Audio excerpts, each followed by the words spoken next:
down. That is what we're going to be talking about. It is not left versus right. It is up versus down. We are the ones in charge. We run this economy. But for too long, the people up top have used the media to lie to us and tell us that without them, we are nothing. People always say, oh, I never got a job from a poor man. Well, like being rich somehow inherently makes you better. No, that actually comes from Calvinism all the way back there, and telling us that, oh, if you work hard, you'll get to heaven. And then, so if you work hard, you must just be a good person. So now it turns around to, oh, if you work hard and have lots of money, that makes you good. Even though mainly now the people who have lots of money are the ones that would rather step on other people for that money. The people who don't understand that all money really is a means to an end. It's a way to acquire resources. And what resources do, they allow us to live. No, money doesn't buy happiness, but without money, you certainly can't have happiness, because try being happy without housing. Try being happy without food. Try being happy without quality health care. Because what that is going to do is all those things are going to give you, are going to take away your security. You will have a lack of security because you don't have any money. And you need money to have the resources that you need to live. So you think that we actually live in a free country? Because if freedom of choice is dependent on how much money you have to choose things, then people without money, you are not free at all. And even on top of that, if the corporations are who actually decide all of our freedom of choice, of what we purchase, what we use, the systems we participate in, then we literally have no freedoms. And that's what this is about. We are working harder than ever and falling farther behind.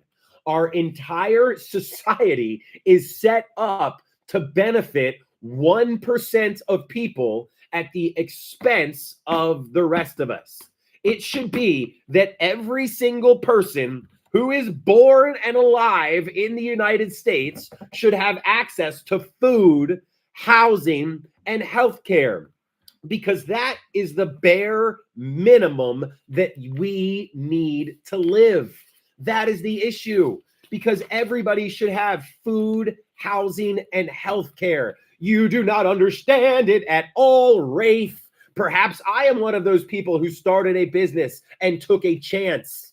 It's not actually, it's so funny. It's about that understanding we already have more than enough for people to have, for every single person in America to have housing, for every single person in America to have food, to have health care. The only reason they don't is because a few billionaires have taken all of the wealth that our hard work creates. You are literally paying for someone's healthcare. It's so funny that you say that, because it shows your extreme lack of understanding of the situation. So let me explain it to you, Wraith. So anytime somebody in America is working 40 hours a week, I don't know, let's take the 20 million people combined that work for Walmart and McDonald's. Walmart is nice and easy because Walmart had $12 billion in profit last year. Let's remember, profit is over and above operating costs. So everybody's salaries had been paid for. Not at all. Let me finish. And so what happened was all the Walton family decided we like making $12 billion. 12 billion is a lot better than 10 billion. So what we're going to do, we're not going to pay any of our healthcare costs for our employees. Over 5 million Walmart workers should go on medical assistance to get their healthcare coverage. Not because the Waltons can't afford it, but because the Waltons want to keep as much money as possible. So what do? Even though those millions of workers helped contribute to the $12 billion in profit that Walmart received, they make those workers go on medical assistance because people like Rafe don't understand that their taxes are already higher, not because of the workers who aren't making enough, but because of that billionaire that would rather have 12 billion in profit than 10 billion in profit. And what's so sad is that it would be easy as hell for any of us to see this. Why do you think they control the media? Why do you think that Larry Ellison just bought TikTok? Why do you think that Larry Ellison's son just did the Skydance Paramount CBS merger? Why do you think Bezos bought the Washington Post? Why do you think Musk bought X? Because if they control the information, they can trick people like Rafe, who does not understand that it should be a mutually beneficial relationship. It's people like you who don't look farther than their nose, who doesn't understand what this is. Because who hires people has got to be the dumbest argument of all time. Well, it's only people that have money. And let's figure this out. Over 50, 60 years ago, you had to have people with money come together to form an organization because we didn't have the internet to all collectively raise this money. Now we do. So let's talk about what the ultra rich actually bring to the table, because what you said, that's all they do. They bring a little bit of money to the table. Well, like I said, before the internet, we needed that. No, they bring money. Here's what it is. What this is like is baking a cake. If I go and get the eggs, the sugar, the milk, the butter, and throw it in front of you, and you bake the cake, who baked the cake? Was it the person that just bought the ingredients? Or was it the person that showed up to turn the oven on? Was it the person that whisked the batter? Was it the person that put it in the oven and had the skill and the knowledge to know how long it cooked for? It's at the very least a team effort, right? A team effort. So even though it took 5 people to bake the cake, that's where I'm done with idiots like you. So that's where I don't even know why I'm talking to you, because I'll finish this analogy and then I'll mute you, because all you're here to do is not listen. And we get it. This challenges your worldview. You immediately think when somebody says, oh, humans deserve, it's really funny because you're right, Bumblebee. It just is funny because I make the analogy like, hey, everybody gets oxygen, right? You're an idiot, Rafe. The people who did the initials was all of society, because every single person relies on others. What I like to say is that all rich people and all billionaires, they're all products of their society. Look at Bill Gates. What's up, Book of Ray? If Bill Gates had been born in Florida instead of Seattle, they wouldn't be a billionaire. So is Bill Gates really that special? No, I just don't want to live with dumb people anymore. So I'm going to mute you. You can continue listening if you want, but dang, you're annoying. So what this is actually about, what is so difficult for Rafe to see, is that the ultra wealthy have taken over the pillars of power in our society. Number one, they've taken over the economy. Over 85% of corporations on the S&P 500 have the same 3 top shareholders. So if over 85% of corporations on the S&P 500 have the same 3 top shareholders, are we really in a free market? Are we really in a capitalistic market if there's no freedom of choice? That's the number one thing. The hallmark of a capitalistic market is competition. It's having freedom of choice. It's having 20 different general stores in your hometown. So if one of them treats you bad, you go to another one. It's about having 50 local grocery stores, because if one of them doesn't have good quality service, you go to the other one. That's what capitalism is about, having actual choices for regular, everyday, hardworking Americans. So what ended up happening, they just got rid of the competition. That's what's so difficult, right? All the big box stores came in, they lowered all their prices, they ran out all the local competition, and then as soon as the local competition was gone, they owned the market. Y'all, there used to be community general stores, community grocery stores, community banks, community pharmacies, community newspapers, community doctors' offices. All those things are gone in favor of corporate. And all corporate is doing is sucking the wealth out of the community and sticking it into their offshore bank accounts. So it's so funny when people are like, they bring the jobs and da-da-da-da-da. They're the only job in town. The whole country is one big company town. And that's where, if you are coming to us in good faith and wanting to have a question. You're right, All Witchy, where I gave him a little bit, and I get caught up in it sometimes too. But what Wraith doesn't understand is like, we're not having conversations with people like Wraith. It does not matter. We'll do what I did. We'll wait for a minute or two. And then once they show their true colors, you just say, too bad, who's next? Who cares who's next? That's what it's all about. Because if anything, Trump has showed us F going to the middle, F trying to placate everybody. Let's go to the people that care about others. Let's go to our base and say, this is how society should be ran. We should all be looking out for each other. It blows my mind that as a society, if somebody is born without a limb or without eyes or without the ability to hear, we as a society all say, oh, you didn't get the same opportunity as the rest of us. We are going to come together to make sure that you get the same opportunity. It's not that hard. When people are born with disadvantages out of their control, we should level the playing field. Dur. That's all. And so somebody that doesn't believe that, I'm done explaining it. That's all. I'm done explaining it. Congress, great to have you here. We are back into building mode, Congress, so I'm going to get to it in a little bit. But yeah, so that's basically what's happened. So the first step, they got rid of the economy or the free market. It used to be that if we had such terrible, like we don't go to Walmart for the customer service, right?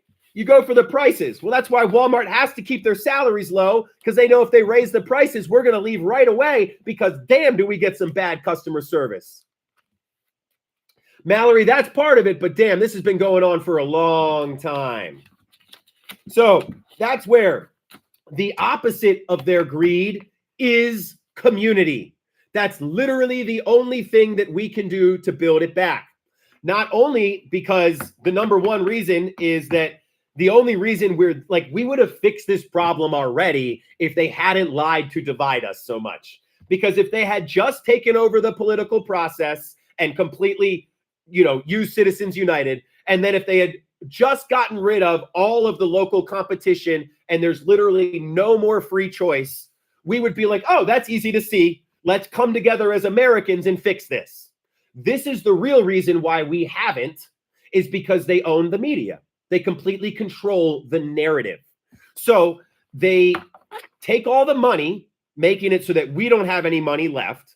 So that makes us scared and believe anything. So we start looking around for a problem. We're like, who is doing all this? Then they use their media to go, and then tell lies over here and go, and lies over here. And they have us point fingers left or right. User, you just don't understand. This is about billionaires. That's it. 900 people in our society who are running everything. You live your whole life just to make them money. And all that we're saying is that after somebody has $1 billion, I don't know, maybe some of the money that they make should go back to supporting the very employees that help them build that business. It blows my mind that people can't boom, boom, boom, boom. What's up, my friend? It blows my mind that people cannot understand that Jeff Bezos cannot deliver all those packages himself.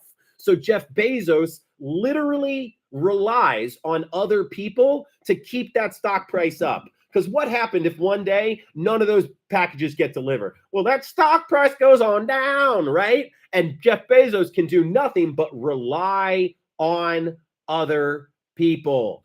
No, not your mom. You are so wrong, because every single billionaire, they started out with one employee, one location, one place. So when that billionaire wanted to grow and expand, I know this because I have multiple locations for my business. I was done working 12-hour days. And I said, dang, it would be so nice if I could open up another location. So I did, and I rely on other people. So what billionaires did was they relied on other people to get rich. But then once they got rich enough, they were like, nah, we're not paying our taxes. We're not giving back to the public good. You all owe us. Without us, you would be nothing. Rather than doing what literally every American has done for decades is, oh, once I have security, once I have prosperity, the point of life is to try to make it so that other people can have security, so that other people can have prosperity. We've changed the culture into greed is good. I don't care at all how much they're taxed, Mallory, because they are in control of everything. So no matter what they are taxed, they are going to get around it. Right now, both parties are two sides of the same coin, and that coin is in a billionaire's pocket. So anything tax, laws, legislation, don't care because the billionaires are actually the ones in charge. Both parties are like good cop, bad cop. They both work for the same corrupt department. Any single time that we go to the politicians and we're like, politicians, change this, they immediately go, oh, billionaires, what do we do? What would you like, billionaires? And that is how we got in this situation, because billionaires have always been greedy. The people, the ultra wealthy, have always tried to control the economy. The political process, same thing. They've always tried to control that too. Or the media, same thing. They've always tried to control the narrative. But what ended up happening was our frickin' politicians gave in. That's the problem. The politicians were supposed to be the vanguard for our society. Ironic, because Vanguard is one of the three companies that own over 80, that have the top shareholder in over 85% of corporations on the S&P 500. All right, Tyler. I don't know what you mean, but this changed 40 or 50 years ago, basically when the internet came along. That's what happened. So before, it was CEO pay was like 8 to 10 times that of worker pay. But in 1980, you could see our productivity as a country go skyrocketing. Productivity is a funny mother effing word, because productivity just means we made money for other people. That's it. We made more money for other people. Our wages did not go up. You can see CEO pay go up like 100-fold over the last 50 years. Our productivity go up like 100-fold over the last 50 years, but our wages have stayed right at about 20% over the last 50 years. So all that happened was a technology came in, the internet, that made us more efficient. Rather than saying, whoa, it's good for society if everybody enjoys those gains. All right, you're now working 6 hours a day, everybody, instead of 8. That's what's good for society, but we don't have a country set up for what's good for society. Everything is only supposed to work for the economy, but then the economy only works for the 1%. That is a funny way to have arranged our society. What's up, Orion? And none of us chose to arrange our society that way. So what's so crazy, I think, is when we walk into a world, what's up, sunshine, baby, that is wrong, and we go, hey, why are we doing things this way? It is wrong.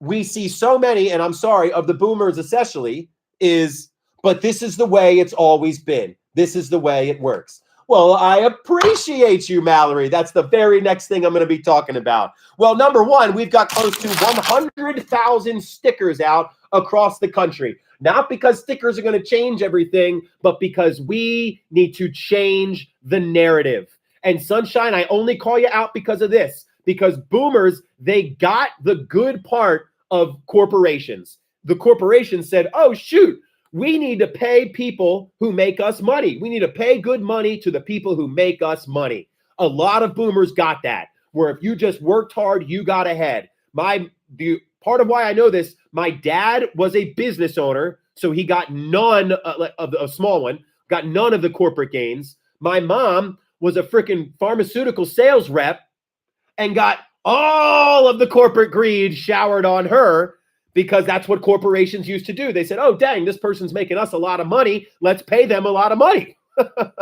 And let's give them a future so that they don't leave and go somewhere. So that's where I say the biggest divide in this country are the people who believe that if a company is successful, they'll make their employees successful too. And that's what the boomers had. So that's what they see. The boomers are all like, damn, we worked hard, we got ahead. You're not getting ahead, so you must not be working hard. That's it. They don't do it to be mean. They don't do it for any malice. It's my life was this way. I assume things are still this way. So therefore, if you're not getting ahead, you must not be working hard. But nope, all that happened was the rug shifted from underneath them. Everybody that is 40 and under completely understands that, hey, just because I work hard does not mean that I'm going to get ahead. If I bust my ass and Initech ships a couple extra units, I don't see a dime, Bob, right? That's what this is all about, because the entire society is set up to only benefit the stakeholders, only benefit the shareholders, literally at the expense of the workers. And in the past, it was a little more understandable because what the ultra wealthy brought to the table was money. And so we couldn't pool our money together the way that we could now in the age of the internet. So now all that the ultra wealthy do is bring money to the table. Pre-internet, yeah, we needed that because how would we bring them together? Today, though, we can get that money ourselves. So the only thing that the wealthy actually bring to the table, we can create. Now, let's look at it the other way. When that ultra wealthy person wants to grow and expand beyond what only they can do, what do they need to have? They need to have more human beings. They need to have more people. That is the big difference, is that what they bring to the table, we can replace. But what we bring to the table, they cannot replace. Everyone is juicing. I don't know why people get so confused. Right now, we are not in a capitalistic society. 85% of corporations on the S&P 500 have the same 3 top shareholders. There are no more local general stores that can compete with the big box stores. There are hardly any local grocery stores, local hardware stores, local newspapers, local pharmacies, local banks, local doctors' offices, and all of those things are gone. We are in a crony or corporate capitalistic society, and we are simply saying that when the entirety of society is only set up to benefit the 1%, it creates an imbalance. I don't know, sort of like the imbalance we see right now, where 1% of people have as much money as 90% of us. That's it. That's where we should all understand. 1% of people have as much money as 90% of us. That is like the people up top saying, all right, $1 for me, $1 for 90 of you to split. It's almost perfect. We got 110 people here. $1 for me, $1 for 110 of you all to split. But remember the baking the cake analogy. All that they did was bring the ingredients to the table. And what this is about is the people who actually did the hard work. Sunshine Baby, in this analogy, if you were one of my employees, then yes, that's exactly what this is. It's not even 2 for me. It's 9 for me, 1 for you. 9 for me, 1 for you. They keep 90% of it and leave us with the leftover, with the 10%. And that's where it's all of us splitting that. So that's 230 million people with $50 trillion versus 3 million people with $50 trillion. The only way that happened was for those 3 million people to be like $1 for me, $1 for the 90 of you to split. But that is not only unethical, it's like wrong on so many levels, because it is bad for the business, first of all. It is bad for the business, because the reason that I know this was when my business started becoming successful, I said to myself, how do I make this last for 50 years? How do I make this last for 75 years? Oh, well, I need to take care of the people that take care of me. Otherwise, they're going to go work somewhere else. Because as a small business, we still have somewhat of a free market. So there are actual competition. What's actually happening, though, is these corporations don't have the same loyalty. They don't understand, because they see that, oh, I own this company and that company. I own every company in town. So, of course, I'm going to underpay you on purpose, because when you get pissed at me underpaying you at this business, you're just going to leave and you're just going to go work at another business that I own. So it doesn't hurt me to take as much as I can from you to put in my pocket, to put in my shareholders' pocket, because you're simply going to go work for me somewhere else. And that is the reality of our society today. So how do we actually fix it? How do we push back when a majority or a large portion of our population believes that greed is good? The blackout is November 25th to December 2nd. So the bracket, November 25th to December 2nd. So how do we actually fix this? How do we actually change it? Well, the first step is to incite a culture shift. Right now, we are living in a world where we automatically praise billionaires, where if you make a lot of money, you must be good. Not because that's the way that like we literally see life, but because that's what our society has told us. We are such a product of our society, truly. Because like I said, we over reward the people at the top that are just a product of their society, and we over punish the people at the bottom who are just a product of their society. Once again, is a billionaire really that special if they were simply born in a different time and place, that they wouldn't be a billionaire? That they wouldn't be a billionaire? Broski, I just don't care about you, and I'm not going to respond to you again. So this is not about a single individual. This is about society as a whole. And when we say it's not left versus right, it's up versus down, it doesn't mean we're going to listen to your third grade arguments. What it means is that we are saying, we don't care about your viewpoints. You either believe in the adult thing that the rest of us believe in, or you show your true colors and you move to insults. I don't care either way. What's so funny to me is that if this was a lie and Broski could just go back to his nice life, number one, we wouldn't be here every day. Yeah, you can't even So condensing, did I bring some things together to make it wetter and condensing? That's where it's so funny. Well, that's where Midnight Glow, you could see Icky One. So condensing. Yeah, I did just condense all the problems in America into about a 10-minute speech there. But it's so funny. I don't care if we're condescending, because it's like everybody sees that we should have well, Sunshine Baby, you're right. That's where you're the one that I'm here for, Sunshine. But Diane Christie, why do you think that they're in charge? That's what I don't get. They ain't in charge. They've used their media to tell us that they're in charge. But why do you think they've spent so much time and energy trying to divide us? That's really the issue. Well, they've spent so much time and energy trying to divide us because they know that if we come together, they are screwed. It's like this. Like, I'm a business owner. This is what I think of. You want to treat your employees well, because if every single employee walks into your office at the same time and says, we are not working until you actually pay us, you just bought your 5th house, we can't even afford our 1st, and we're the ones that do all the work. You don't show up to run every day. You don't deal with the customers every day. You're not the one actually baking the cake. Yet you take 90% of us. So we are going to stop working. And now that we've had somebody's back, or now that we've taken the power back by having each other's backs, that we're going to make this work for all of us. How can you not see?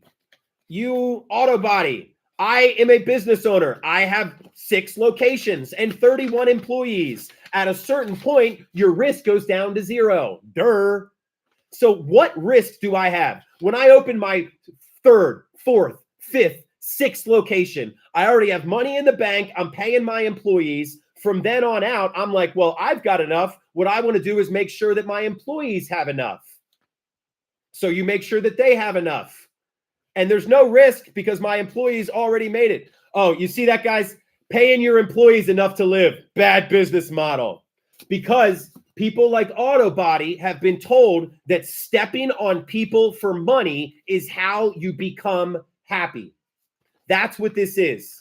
People believe that greed is what it is to be an American. F you, I got mine. It doesn't matter about everybody else. I worked hard. I got it. But no, you don't understand. What happens is that anybody who is not paying their employees, I don't know, $30 an hour is too broke to pay them. That's the thing, is that people don't see that if a business owner cannot pay enough to their employee for food, housing, and healthcare, then that employer can't offer a job. That's what it is.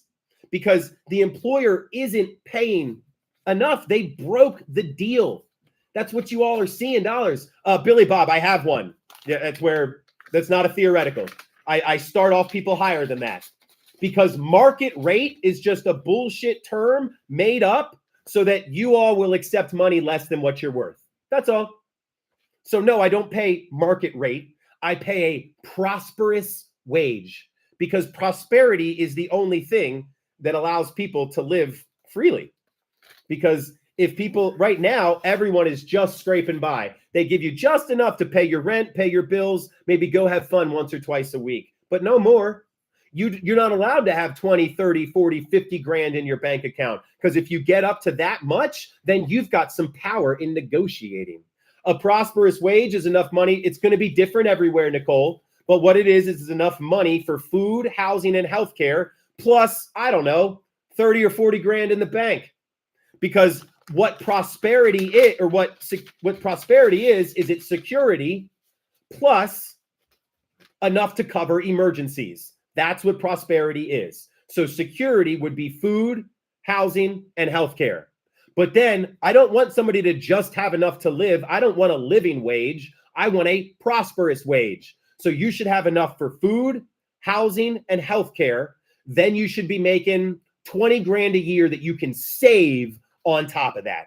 That is the America we should be living in, because there's more than enough money. Because I'll tell you right now that 1% of people who has that $50 trillion, you divide that by the 230 million people, by the 90% of people that actually did the hard work, you get $190,000 per person. That's how much has been taken from us. We could leave every single billionaire a billionaire, and everybody would have an extra 100K in their bank account. But we decided that when something comes into society that we all made, aka the internet, that when a piece of technology comes into society that we all made, it was paid by DARPA, our tax dollars, that those gains that we create shouldn't go to society as a whole. They should go to a few people at the top who dictate how that technology is implemented. Look at right now with AI. The people who are controlling AI, they are going to be able to cut their workforce in half because their current workforce will be able to be twice as productive. So there it is, that word productivity again. We'll be making more money for the same amount of work. And the good thing to do to society would say to, I don't know, those 1,000 people, hey, everybody, instead of working 8 hours a week, or 8 hours a day, you can now work 4 hours a day. You want to learn a new skill? Go learn a new skill. You want to go spend time with your family? Go spend time with your family. But no, all that we care about is making the rich person richer, which makes me laugh so much when somebody says, what about the risk?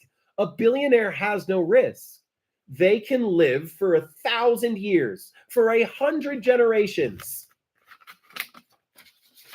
without having any risk. So what needs to happen then is that society gets some of the reward.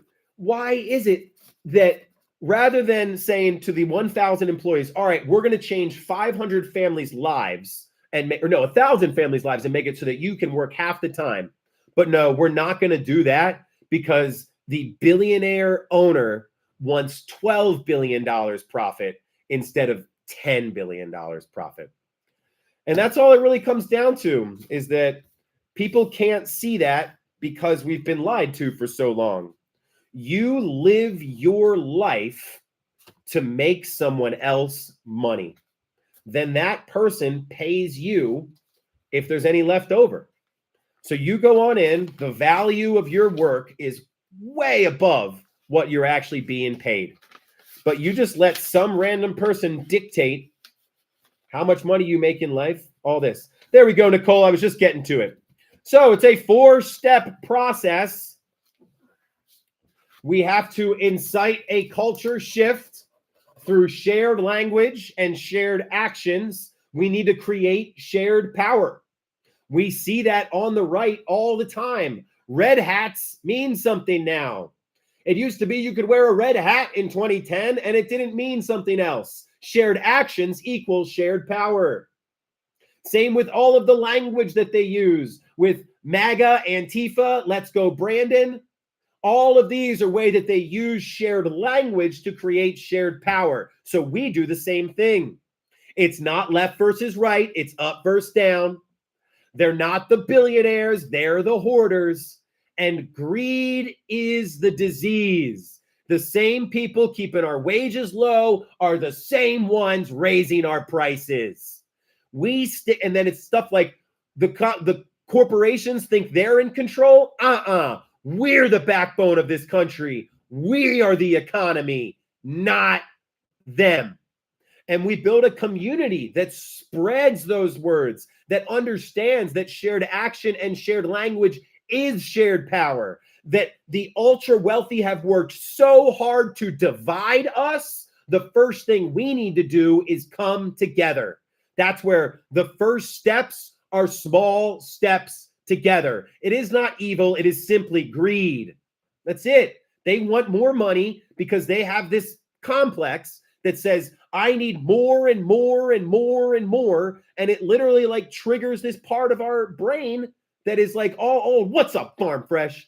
That is from back in the day where it says, I need more, I need more, I need more, I need more. And nothing turns off and says, wait, what do I need more for? That's what it stopped. It's like that part of our brain that was there before we formed this society. And that's what I figured out throughout all this time, what our education is truly there for. Education is there not so that we can be smart and get a good job.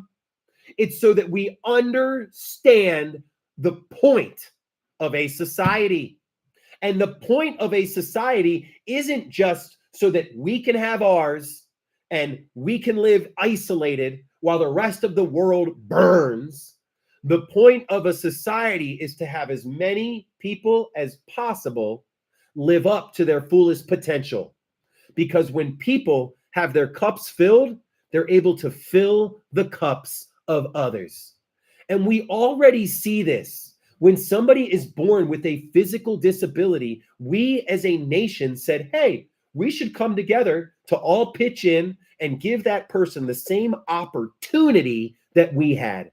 Yet we create the very same economic disabilities, the economic handicaps through our choices. Not even through our choices, really through the choices of our foreparents, of our fathers and our mothers and all that came before us. Because my God, we're a product of our society. We are all interdependent, meaning we all rely on the people that came before us. There would be no schools if somebody hadn't like set up a school. There would be no roads if somebody hadn't set up a road. It wouldn't be a thing to like track dirt in your house if somebody was like, hey, let's not put dirt in our house. And then everybody agreed, let's not put dirt in our house. And so then being clean became a thing. They're all just social constructs. So what we used to have was guardrails against greed. And all that happened was the ultra wealthy used the guardrail against their greed. Got to install that guardrail back. But our politicians are not interested in doing it. So we've got to stand up and do it to ourselves. And that's what this movement is about. It's about understanding, hey, but let's focus on the things that keep us, let's focus on the 10 things that make us the same. Absolutely, Ghost, but that's where There wouldn't be roads without us building them. There wouldn't be factories without us building them. There wouldn't be products without us toiling in the factories. There wouldn't be products in the stores if we weren't trucking them there, if the warehouse workers weren't putting them up there. We are all interdependent on one another. The people up top need us more than we need them. That's why they've lied to us for so long. That's what the entire point of this is to show people that we are the ones in charge. And then once enough people figure out that we're the ones in charge, well, we follow Farm Fresh 24/7. And we say, show us the way, friends, because we've got enough people that are activated. It's not about perfection. It's about participation. Because this isn't activism. This is activation. It's everyone realizing, no, it's not just a one-week thing. This is a community of people looking to reorganize their habits long-term. And that is what we ask of you, to recognize that greed is the disease, to reorganize your life. Charmitria, you got it back. To reorganize your life. Oh, you remembered Professor Who. Around those ideals and to recruit others. So let's get into it, because we got,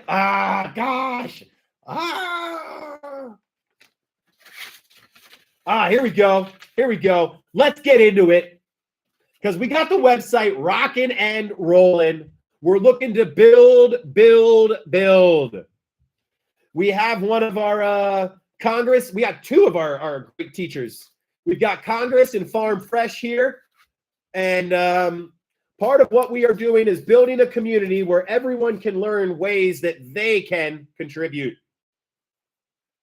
Because it's about, yes, having those shared actions and shared language to create shared power. It's about stacking the receipts and showing the physical impact. Because every time, it's not just about you not shopping at Walmart. It's about you showing us that you didn't shop at Walmart. Because that social proof builds a bridge for the next person to walk across. So it goes from inciting a culture shift by using shared language, shared actions to create shared power, to showing others what that culture shift is. That's why we've got the welcoming team in here, the culture crew, bringing people in, bringing the energy, using the shared phrases, talking about their shared actions, showing that shared phrases and shared actions equal shared power. Then from there, we start building our community. The next step that we need is for people to go sign up on the site. Go click the menu at the top. You can request stickers. There's a free sticker option. Below the free sticker, it says volunteer. So go ahead, fill out the volunteer. Let us know if you are able to be one of the chapter leaders in your area. We're looking for chapters all across the country, because then we will have community organizers, because this is about everybody figuring out what maximizing impact locally looks like for you. And that is the point of all this. We take this national group, we have these community-based meetings. Those community-based meetings get spread out into chapters across the country. And then each of those chapters, they have their own weekly meetings. And then we have our big national meetings as well. So we coordinate national pushback by using the shared actions and shared language to create shared power. But then we also coordinate locally to make sure that we're maximizing our impact together. That's really what it has to be, is that there are people in every single state, in every single city, meeting in groups of 4 or 5, 10 or 15, trying to figure out what can we do locally. So if you don't have any ideas of what to do locally, this is where these all-stars come in, where we have people like Congress of Climate who can show us this is how you push back with your local government, at your city council, writing letters to the editor. We've got people like Farm Fresh that can show you this is how you create your food security. This is how you create bartering systems. This is how you create community tool sheds, community gardens. This is how you create security. And essentially, we have this whole menu option of items that you say, all right, well, I don't have much of a green thumb, but man, I love community organizing. Oh, I can do that. And maybe somebody says, well, I'm not a community organizer, but man, I want to put my hands in the dirt. And then maybe somebody else says, no, there's not or that. But dang, I can write letters to the editor. I sure enjoy doing that. And then as we have these workshops, it's, well, hey, I'm writing letters to the editor. Who else is doing this? Who else is doing that? Professor Who, you can come on back. So we'll go back tomorrow. The website is the link in the bio. And I just typed it in. But I'm going to get going, y'all. I'm sorry for the bad connection. It has just been super windy by me the last couple of days with the change in weather. But Farm Fresh, so glad you were here. We got to talk again soon. I'm sorry again about last week. And everybody else, if you want to volunteer, go to the website. You can either sign up for the free stickers. You can choose the volunteer option. Sunshine Baby, we're here every day. So we're live every day at 11 a.m. Eastern. Or around 11 a.m. I'm sorry, the kids freaked out on me today. So we'll be back tomorrow at 11 a.m. We'll be here every day at 11 a.m. And this is all about that citizens revival, y'all. We can only do it together. Bye, everybody. Have a great day. Oh.